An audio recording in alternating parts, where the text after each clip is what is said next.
Hi everybody, I'm here with Haley Hart, the Assistant Director of the Michigan Engineering Zone, and we're going to be talking about the role-playing simulation that Haley ran with her students in summer 2020 on Viewpoint.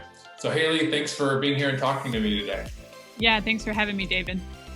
So first off, can you tell us a little bit about the NAF Future Ready Scholars program that you use Viewpoint with, and a little bit about the simulation you ran? Yeah, for sure.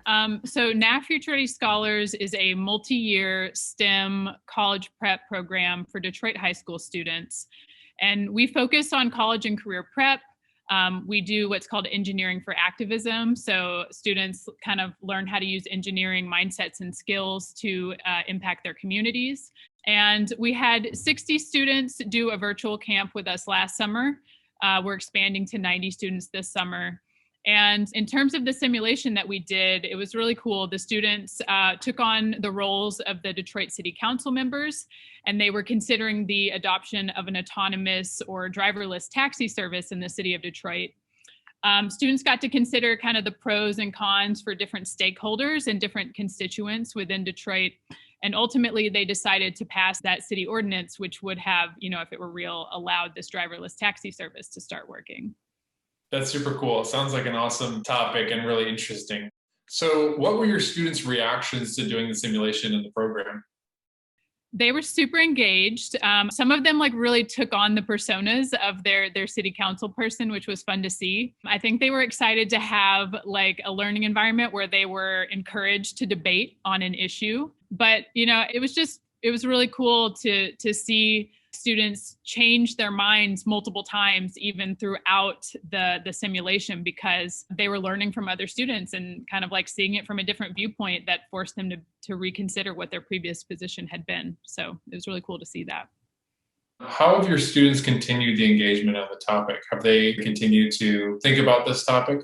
Yeah, it's great that you asked that, actually. So the same group of students, we have them in the summer for 2 weeks, and then we have them for one Saturday a month throughout the academic year. And very recently, two of my students, somehow autonomous vehicles came up, and it was like we had just jumped right back into the simulation again, and they were in the middle of a totally other activity, got right back into their debate about whether driverless vehicles were safe and should be permitted on the roads or not. And so that really showed me the impact that the simulation had, that here we are, probably 9 months away from when we did it the first time. And students are still debating it, and they're still really fired up around this particular topic. That's awesome to hear. Are you planning to do another Viewpoint simulation? Heck yes, we are. This year, we're going to do another simulation.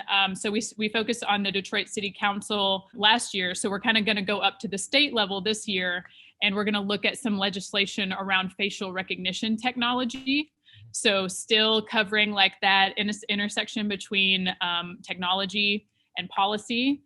And I just think, particularly with the discussions going on around policing and police brutality, those types of issues are really on our students' minds right now. And one of the things that I love about these simulations is that we can take these really personal issues, things that are really top of mind for students, and turn them into these lively debates where they get to actually get their own feelings about it out there, but also consider these alternate viewpoints that can help them create a more informed stance about how they feel about the topic.